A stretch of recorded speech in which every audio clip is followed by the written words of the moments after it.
This a great game or what with the Hall of Famer Tim Quirkjian. I'm his son, Jeff Quirkjian, and the wild card round has wrapped up, Dad, and we're doing a special Friday episode. We pushed our Thursday back. We're up late on a Thursday night to make sure we locked everything in for everybody listening. What a great week of October baseball it was. Jeff, usually this time of year we have a bunch of sweeps. You know, teams win 2 in a row and that's it. Well, we had 3 that went the maximum 3 games, and it was really good stuff. I did the Reds at the Dodgers, which was pretty much a one-sided thing, but it was still a fascinating series. So I loved every bit of it, and now we push on to the division series. But before we get to these series, Jeff, and as I mentioned, Dad, at the end of the last episode, that I grew up rooting for sweeps so you could come home quickly. And only one of the series was a sweep, and it was your series you called in L.A. Right. And I did get home, Jeff, but I must say, I'm going to break the record this time. I'm going to be home for probably 11 hours. 11 hours. So you landed, you walked in your door at 5 p.m. Eastern, 6 p.m. Eastern, and at 6 a.m. Eastern, I will be off to the airport to fly to Toronto for the next round. And then you'll be in Toronto just like that. But anything to sleep one night in your own bed, right. Do a quick wash of your own clothes, pet your dog, kiss your wife, and then turn around and get going. Right. I love it. I respect it. Well, thank you very much, Jeff. So, but before we get to the next round, Jeff, I just want to congratulate again our really alert, really smart, really clever listeners and viewers of our podcast. All right. So like Greg Kelly wrote in, he's done this multiple times. Okay. So last week I mentioned that Joe Pignatano of the 62 Mets in his final major league at bat lined out into a triple play, and then the season was over. Like that was it. Okay. 8th inning, next inning, the season's over. What Greg Kelly wrote was that Sammy Drake and Richie Ashburn, Hall of Famer Richie Ashburn, were on base at the time that Joe Pignatano lined into a triple play, and they never played another major league game either. So the 3 people involved in the triple play never played another game. How about that? The last time they stepped off a field, they had just completed a triple play on the bad end of it. Right. 8th inning, wow. They played one more inning, not the point. The point is that was the last game they played in. The last at-bat, running the bases that they were involved in was a triple play. How about that? Wow. That's insane. And great eyes from our listeners there. Yes, very, very good, Jeff. Everybody's talking about this great wild card weekend. What are your takeaways? Well, I'm going to start with my series. Again, I had the Dodgers and the Reds. The Dodgers scored 18 runs. They are playing better now, Jeff, than they have all season. Through 2 games of the wild card, they won 17 of their last 22 games. They have dominant starting pitching. We saw Blake Snell. We saw Yoshi Yamamoto. I don't know how anyone ever gets a hit off of either one of those guys. And of course, they move on to play the Phillies. Game 1 will be tomorrow, Saturday, and Shohei Ohtani is going to make his playoff debut as a pitcher. Jeff, could it get any better for Citizens Bank Park? The Dodgers are coming in, Ohtani's pitching, and the Phillies are great. I mean, what do you think of this series? A coworker and I were talking about it this morning when we found out that Ohtani was going to be pitching. And he said, well, I mean, he's never pitched in an environment like Citizens Bank Park during Red October. You think it's going to really shake him up? Then he kind of paused and looked at me, and I kind of looked at him, and I said, Shohei Ohtani is a robot. Right. We know this.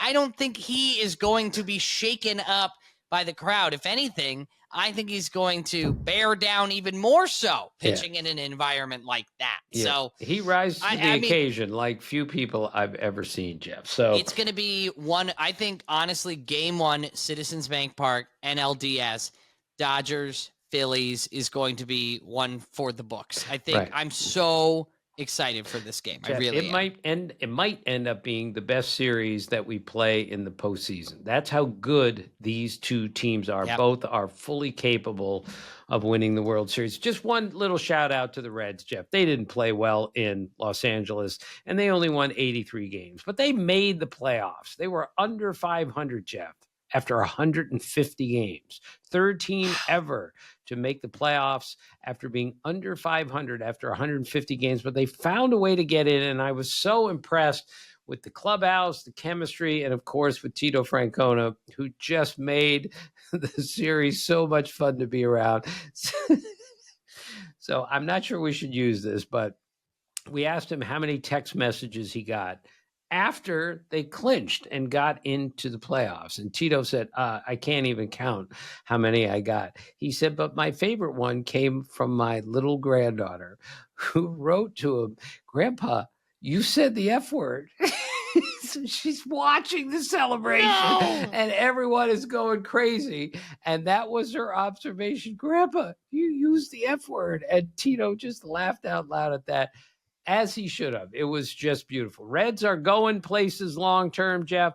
They were not good enough to beat the Dodgers, and they should not have beaten the Dodgers. Dodgers played better. Dodgers are better, but they made the playoffs this year. And if you make the playoffs, you deserve it. No way around it. Got to give a shout out to my wife, Emily, because, she is learning every day about baseball. And we were watching the Guardians game today. And I said, well, we're rooting for Cleveland and my mother-in-law is in town.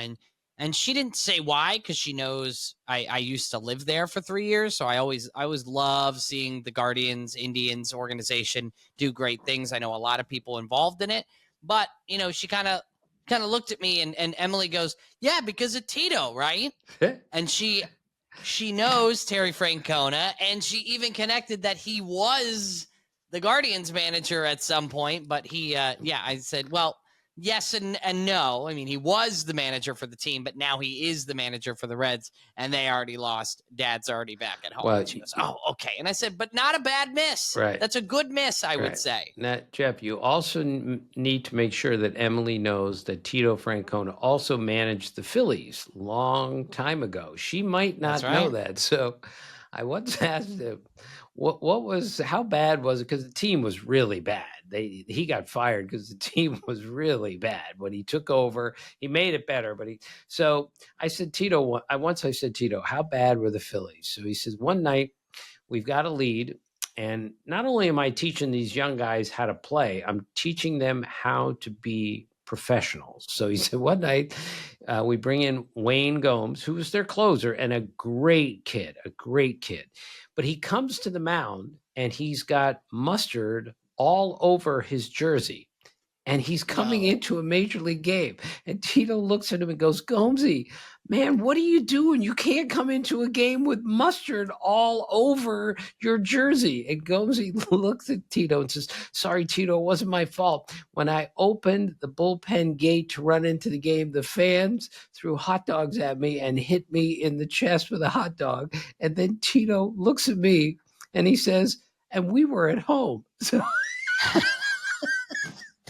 that's how bad the Phillies were. When the Phillies closer came in the game, the fans threw hot dogs at their own closer. We were at home.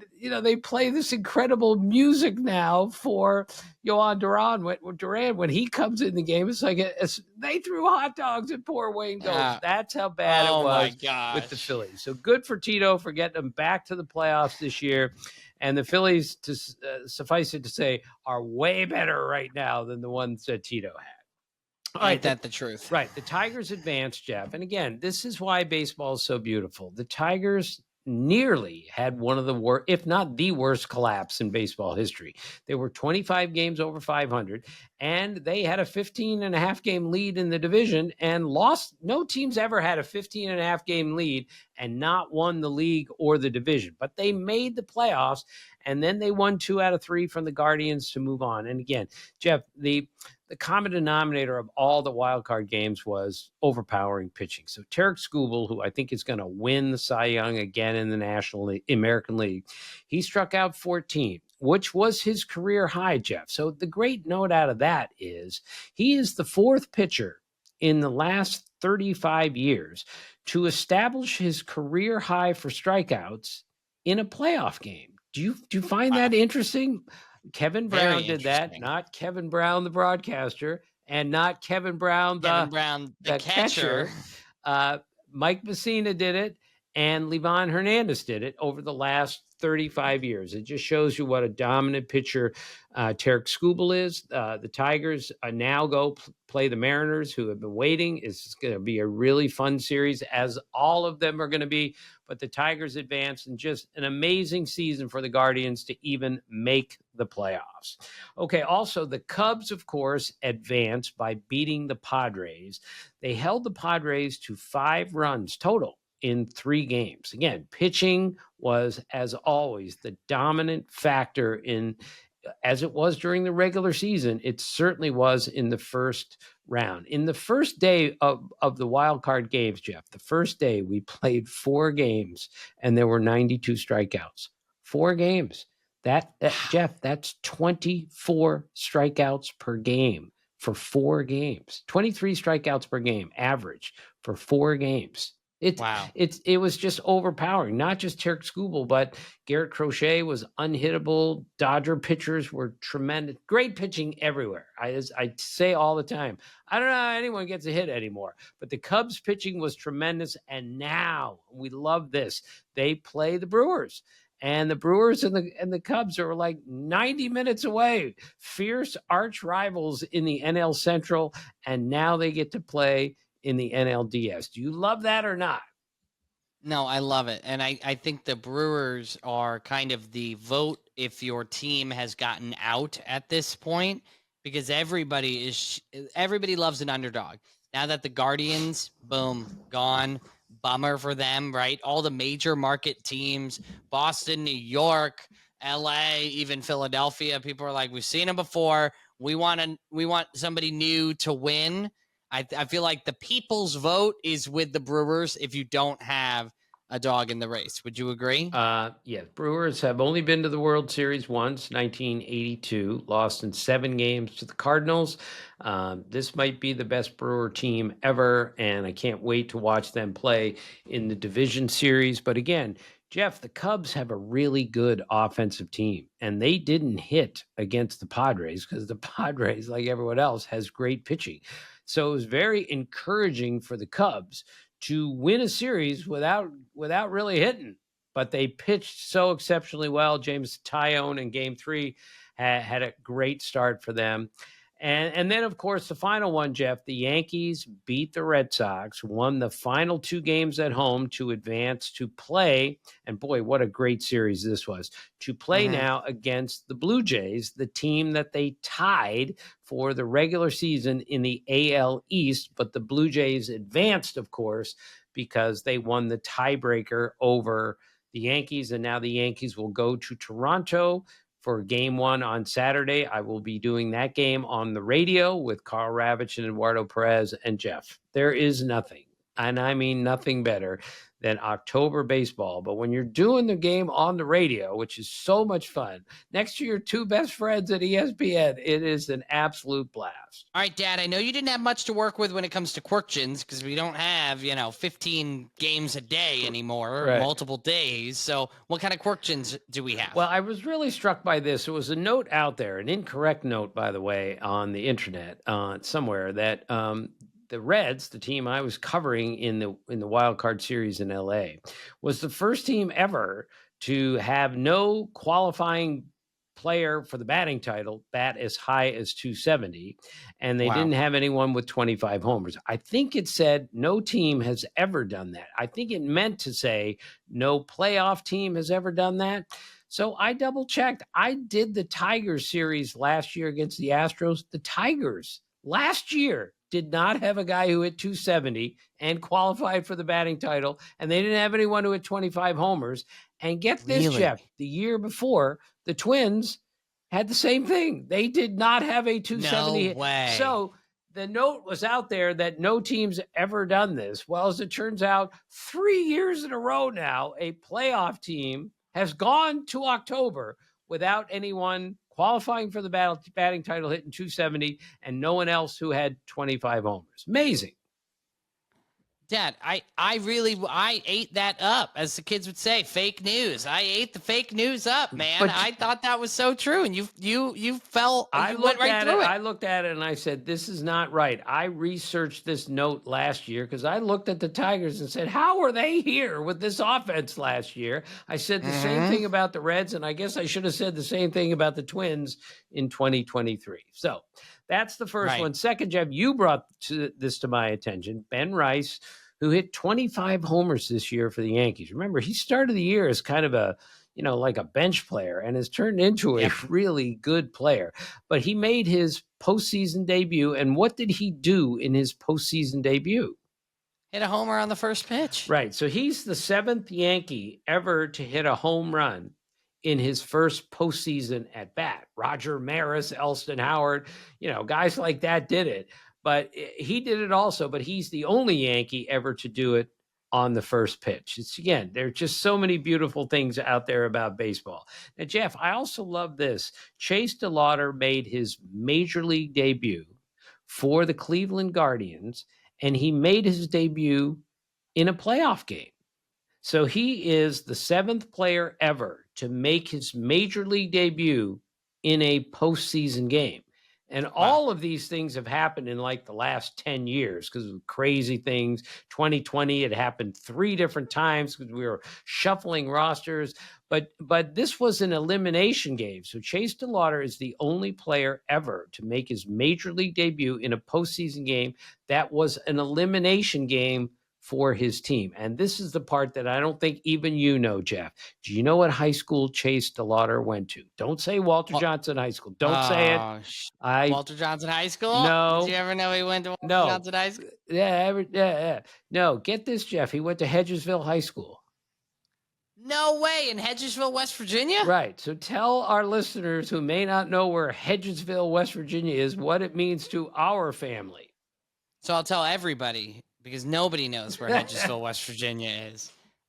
We have a cabin in the woods of West Virginia on it's like a golf course kind of area. And we've had this since I was a kid, and we go up there and we play golf and we stay in the little cabin, and we've had this for, 30 years, probably close to 30 years. And we drive right by the high school to get there. Every time I drive by that high school, I think, who goes to, to Hedgesville High School? How many kids go there? I'm fascinated by it. And now we find out a major league player went there and he got a hit in game 3. So his first major league hit came in a postseason game. How cool is that? All right, last Quirkjian, Mason Miller, the great reliever for the Padres. This was his first postseason, and the first 8 batters he faced in his postseason career, what did he do, Jeff? He struck him out. He struck him out. 8 batters faced, he struck them all out. So Scott Oberg, who did this between 2017 and 2018, struck out the first 6 batters that he faced, but that was over 2 years. Mason Miller came in 2 games in a row and struck out the first 8 batters he faced. Like, how amazing is that? Incredible. All right. Incredible. All right. Well, coming up next here on Is This a Great Game or What? We've got On This Date in Baseball History. We've got another Team Tim, Ozzie To Orel, and we'll wrap up the best of all Tim. It's all coming up next.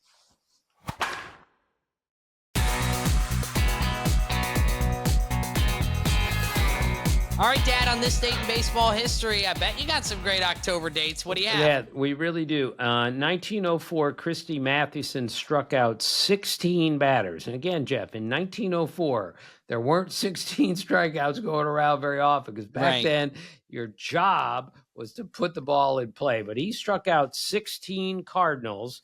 But the kicker to this game is the game lasted an hour and 15 minutes. Major league game, an hour and 15 minutes. It took only an hour and 15 minutes for Christy Mathewson to strike out 16. What? What was the shot? What was the pitch clock like back then, Jeff? It must have been like 3 seconds. That's unbelievable. An hour and 15 minutes. Yes. Okay. We're going to get back to another one, but on this date, 1976, Hank Aaron got his final hit of his major league career. It came in his final at bat. And Jeff, tell me if you remember the hit total for Hank Aaron. What's so impressive about the hit total for Hank Aaron? See if you can. Well, he has, I can't remember the exact amount, but if you subtracted his home runs, he Right. would still have 3,000 hits, Yes. correct? How about that? Take all 755 away, and he still has 3,000 hits. That's how great a hitter Hank Aaron was, and how great a hitter George Brett was, because on this date in 1990, George Brett won a batting title. So, Jeff, what is significant? Why would I bring this up that he won a batting title in 1990? Is that the time where he used his putter to hit the ball No, back on the green? That was last week, and that was 1980. But Jeff, he won a batting title in 1980, and he won it because he won it in 3 different decades. Jeff, That's I'm right. so proud of you. You are actually learning. You are listening. It's the most underrated skill out there, Jeff, is people don't listen very well, and you're actually listening to pop up with all these ridiculous numbers that nobody cares about, but you're remembering them. George Brett won a batting title in 3 different decades. And he's also on our both first names team. Right, George Brett. George and Brett. Way to go. All right, Jeff, and the last one on this date in 1951, of course, Bobby Thompson hit the shot heard round the world. Remember, the Dodgers and the Giants tied for the best record in the National League, and they played a 3-game series, not a 1-game, play into the world, 3 games. And in game 3, Bobby Thompson hit a walk-off 3-run homer off Ralph Branca to win the game for the Giants, 5-4. The Giants win the pennant. The Giants win the pennant. It's one of the greatest calls in the history of baseball. So in the spirit of Bobby Thompson, I came up with my team, Tim, which was not easy, Jeff, and I am imploring our listeners, if you see something that's better than the list that I came up with, please send it our way. We're here to learn. So I'm taking the best and biggest October home runs in baseball history. And we're going to have a player at each position with one of those, meaning we're not going to use Hank Aaron's 715th homer because it came in April, not in October. And I left out so many amazing home runs, but this is the best list I could come up with. Our catcher is Carlton Fisk, who hit the walk-off in Game 6 in 1975 World Series. You remember, and Goodwill Hunting, you didn't go to the game. I had to go meet a girl. I had to see about a girl. Right. How about that? Yeah. All right. I struggle with this, but my first baseman is Freddie Freeman. Freddie Freeman last year. Oh, yeah. Hit a walk-off grand slam in Game 1 of the World Series, the only walk-off grand slam in World Series history. And of course, Jeff, I think maybe it changed the course of the entire World Series. If the Yankees win Game 1 on the road, maybe they win the World Series. But Freddie Freeman said, not today, and he hit a grand slam off of Nestor Cortez on the first pitch. So to me, that's the biggest October home run by any first baseman. And there were a few others, including Albert Pujols. Oh, my goodness, the one I left off. So hard to choose. The biggest home run of all time was hit by Bill Mazeroski, second base, in the 1960 World Series, beat the Yankees 10-9 with a walk-off homer off of Ralph Terry. I think that's the biggest home run in baseball history because it's a walk-off homer in Game 7 of the World Series. It's hard to argue with that, right? It's hard to beat that because all the pressure is on Game 7, win or go home. It's got to be the number one. Right. And Jeff, remember we were talking earlier in the show about how many strikeouts we had? We had 92 strikeouts in the first 4 games of the wild card. What is the significance of Game 7 of the 1960 World Series when it came to strikeouts? There were 0. 10-9 final, and nobody struck out in Game 7 of the World Series. I have used that note 1,000 times, and it's still stunning to me. And there's still a lot of people that don't know that, it's just so beautiful. All right, third base was impossible, Jeff. I'm not sure I did the right thing here, but I took David Freese, who hit a walk-off homer for the Cardinals in 2011 to keep them in the World Series, meaning they lose that game to the Rangers, the World Series is over. But after tying the game with a triple in the ninth inning, he hit a walk-off homer in extra innings to win the World Series. But Jeff, what third baseman did I leave off the list who hit a pretty big home run in October? Former guest here on the show, Aaron Boone. Well, Jeff, Game 6, yeah, ALCS, right. 2003. Game 7, Jeff, ALCS 2003. Oh, that's right, Game 7, yes. right? Jeff, it was tremendous. Yankee Stadium. Yes, I remember. And we've heard from him that when he was running towards first base, he said, "Don't forget this moment. Right. Like, soak savor this in every second." And then what happened when he hit first? Blacked out. Just nothing. He told me he doesn't remember. He doesn't become the Yankee manager if he doesn't hit that home run. Am I wrong here? You might be right there, Jeff. Do I think he could do the job? Yes. But he becomes a Yankees legend. And then obviously with his father and his long time in Major League Baseball, he's a great candidate for the position. And here we are years later. Okay, our shortstop is Bucky Dent, who hit a 3-run homer off Mike Torres in the 78 playoff game between the Yankees and the Red Sox. Remember, the Yankees were 14 and a half games out that year, came back, caught the Red Sox, and Bucky Dent hit a home run. So I think that's the biggest home run by a shortstop. Ozzie Smith's in the playoffs was unbelievable because he had never hit a home run left-handed in his switch hitter, never hit one left-handed in his career, and he saved it for a playoff game. Wow. So, but Bucky Dent was amazing. So I ended up covering Bucky Dent when he played for the Rangers, and I was the beat guy for them in the 80s. So I asked him, of course, a million times about all that. And he used Mickey Rivers's bat for that at bat. And he had a home run with using somebody else's bat, which you usually don't do. By the way, with Mickey Rivers, Bucky used to say that he would go to Mickey, and he would go to Mickey. Mickey was a good player, but he would go to Mickey like every September 1st and say, "Mick, I need that playoff money. I need that playoff money." And Mick, who's one of the great guys ever, and I'm sure lost quite a bit of money at the track along the way, Mick would say, yeah, I need that playoff money too. And then Bucky would say that Mick played like crazy for the month of September in order to get the Yankees into the playoffs. And all it took was Bucky saying, "Mick, I need that money." Okay, outfield. And he needed money from you too. Right. Mickey Rivers is the guy, spring training of 1982, who asked me, "Tim, can I borrow $2,000? And I had to tell him, "Mick, I'm making $12,000 a year. I'm 24 years old. I don't have $2,000 to my name, let alone on me right now." All right, outfield home runs. Bobby Thompson, we've already mentioned him. Joe Carter, 1993, hit the walk-off homer to win in Game 6. Different than Game 7, not Bill Mazeroski. And you know that story, Jeff. I'm in the auxiliary box at then the Sky Dome, and Joe Carter hits this line drive, and I swear to God, two things go through my mind. I'm in the aux box beyond the left field fence, okay?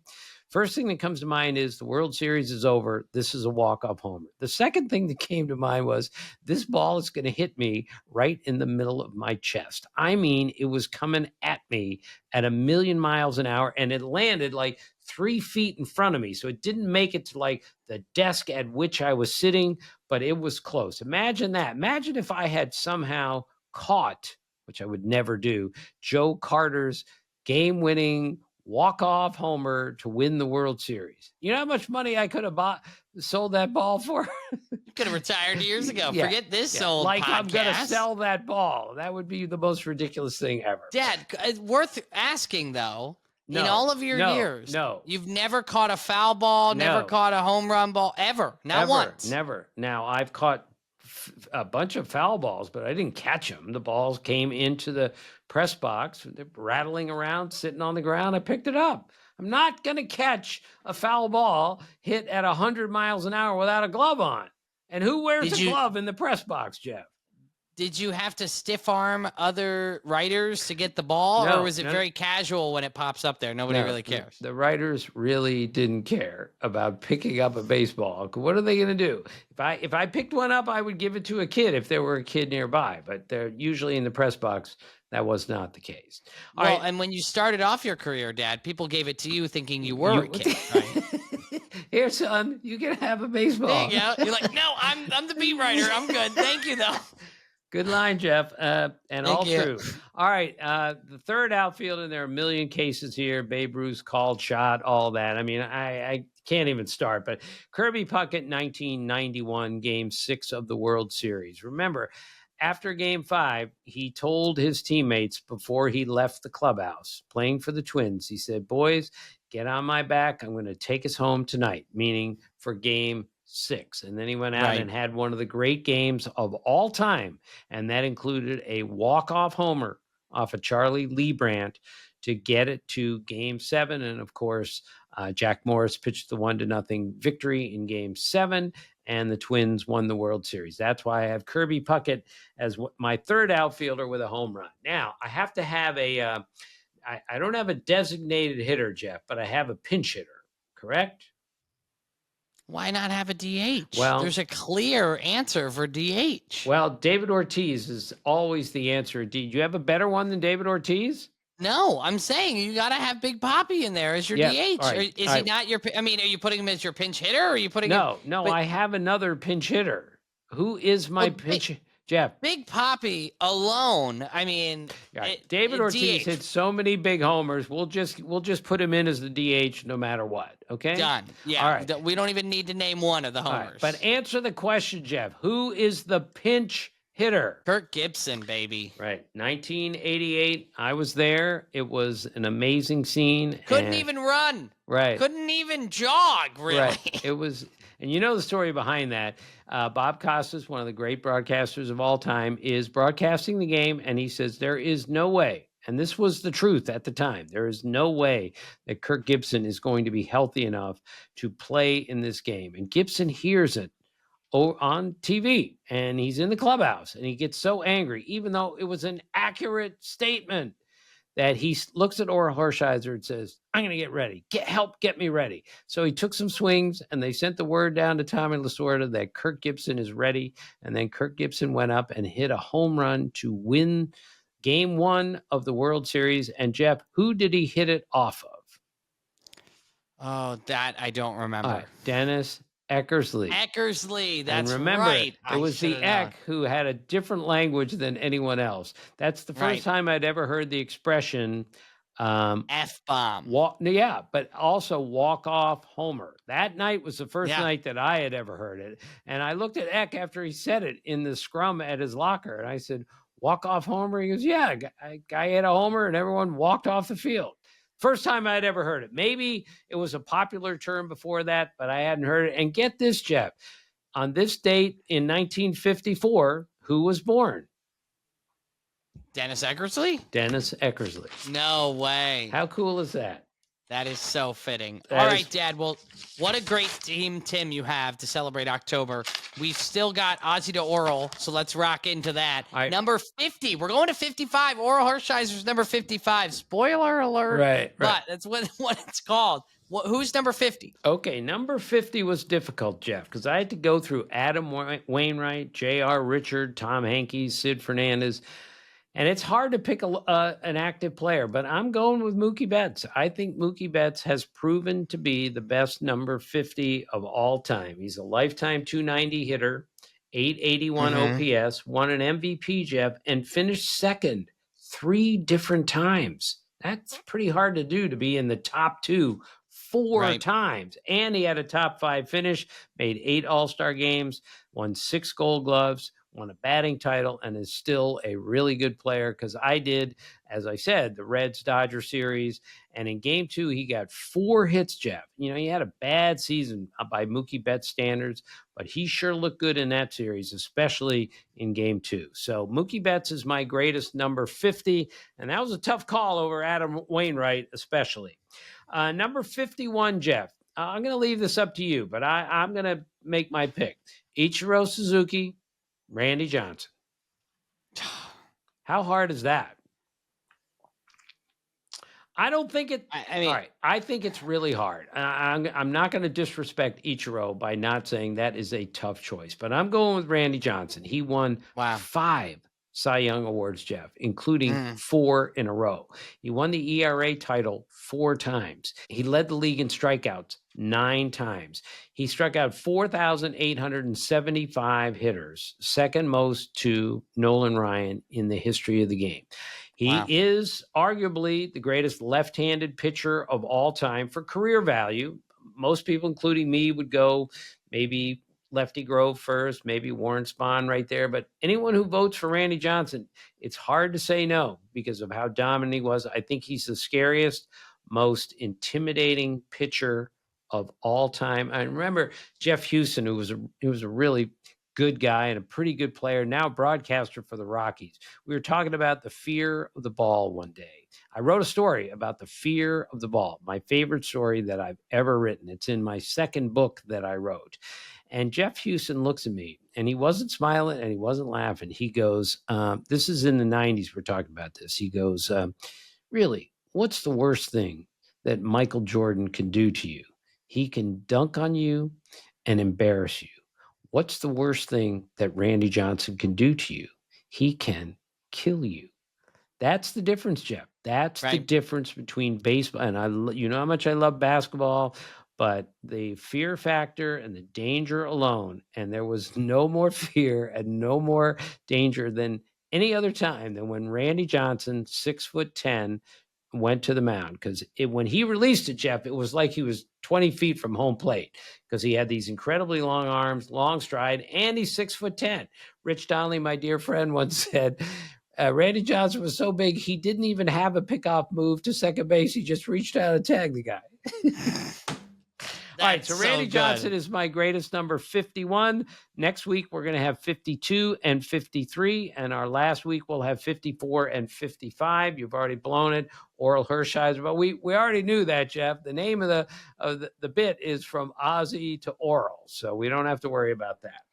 Well, Dad, speaking of Ichiro, and I do respect your pick of Randy Johnson. I think that's the right pick. Did you see that Yes. he played Yes. in the inter-squad game? Yes. How cool is that? I'm not surprised at all. When I saw that, I said, I bet he got 2 hits because there's very few people that I've ever met like Ichiro in my life. I've seen him throw out the first ball recently, and he threw it like 85 miles an hour. And I saw him throwing from right field, not in the inter-squad game, but recently.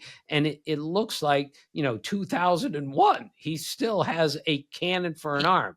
He's still the in same. He looks the same. He's an amazing athlete and one of the greatest baseball players of all time. I just think Randy Johnson was a little bit better for number 51. All right, Dad, our final best of all, Tim. We've gone through every single franchise this season, and it's so fitting that, here we are in October with the final one, the Chicago White Sox organization. Right. So I'm going with Frank Thomas. Luke Appling makes a really good case. So do a few other guys, Big Ed Walsh, but I'm going with Frank Thomas. He spent 16 years with the White Sox, hit 307 during his time there, 995 OPS during his White Sox years. Won an MVP in 1994. So Jeff, as I quiz you like every 5 minutes on this podcast, what was the significance of Frank Thomas's MVP in 1994? He won it the same year as you're gonna have to Jeff Bagwell. Yes. And they have the same birthday. They don't just share a birth. They were born on the same day, same year, the actual day. Right. That was great. And if you get this, Jeff, I'll give you $1 million. What is the other significance of Frank Thomas? I think I used this earlier for the greatest number 35 of all. Now I forget where I used Frank Thomas. What did Frank Thomas not get one time during his entire career? Jeff, remember a sack bunt? Sack bunt. He batted all those times and had no sacrifice bunts in his career. Why would you? Right. Well, your name's the Big Hurt. Right. What are you gonna do? Lay down a sack bunt? That's a little hurt. Right. Absolutely. So very good, Jeff. I'm so proud of the way that you're listening and everything else. And I hope I'm not being condescending here, but you're picking up so much baseball just by hanging out with me, just like I'm learning a lot about music. Well, not much about music hanging around you, but you know what I mean. You know, your go-to thing on this podcast is giving me money if I remember things. I wonder if one of our listeners has ever truly tallied up how much money you technically owe me. Clearly, you're not going to give me $1 million for remembering that, but I think I'm owed quite a bit at this point because I've been scoring some serious points. Jeff. You might want to lower the dollar amounts to like, here's $1, here's $10, here's a Right. lottery ticket, something like that. All right. And Jeff, with all the money that we make doing this podcast, that's a joke. Who has gotten all of the money, you or me? Have I gotten a dime from doing this podcast, Jeff? Hey, you got a Little League World Series sweatshirt courtesy of the podcast. Jeff, I'm just You see kidding. that microphone you're talking into? Podcast bought it, Jeff, I think. We're not in this for the money. We're in this you're because it's a father-son relationship show. We talk about baseball. We laugh and we learn. We had Jeremy Schaap on last week, and next week we're going to have Caleb Joseph, who's a former major league catcher and has been an analyst doing the Blue Jay games for the last few years. He was the catcher, Jeff, and he's going to tell us all about it in the fanless game that day in Baltimore. I covered that game, and it was one of the eeriest, weirdest feelings ever to be at a major league game that mattered, and there were no fans in the stands. Caleb Joseph. You could just call out to the bullpen to call out, hey, let's get Jimmy up. That's exact. Buck Showalter told me I didn't even need to use the bullpen phone. I just stood on the top step of the dugout and said, get somebody ready. That's the way it worked. So Caleb Joseph will be our guest on Wednesday, and I can't wait. And I really can't wait for the division series to begin. To repeat, I will be in Toronto. Cannot wait. Nothing, and I mean nothing, is better than October baseball. Thank you so much for listening. As always, thanks for being a part of our family.